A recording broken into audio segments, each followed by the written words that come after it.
سلام دوستای عزیز، به کانال آشپزی با ویدا خوش اومدین.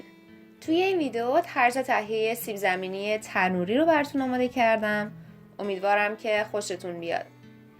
برای این کار بهتره که حتما از سیب زمینی های مخصوص تنوری یا همون اوون بیکینگ پوتیتوز استفاده بکنید. من سیب زمینی هامو کاملا شستم و ابتدا یک برش طولی میزنم و اونها رو به قطعات کوچکتر تقسیم میکنم.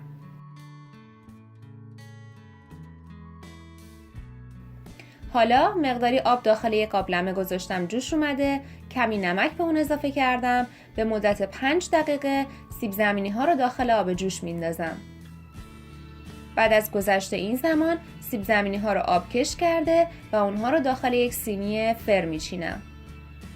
روی سیب زمینی ها مقداری نمک، فلفل سیاه، فلفل قرمز چیلی، رزماری، روغن زیتون و پودر سیر میریزم و کاملا همه سیب زمینی ها رو به این مواد آغشته میکنم.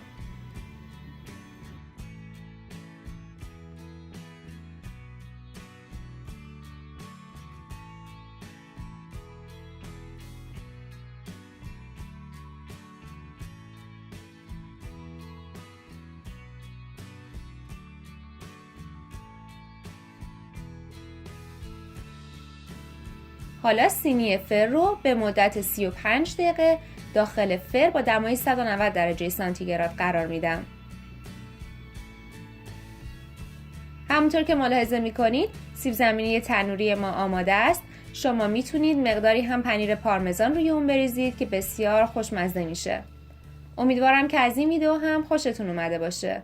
همچنین خوشحال میشم که این ویدیو رو لایک کنید، به اشتراک بذارید و فراموش نکنید که سابسکرایب کنید.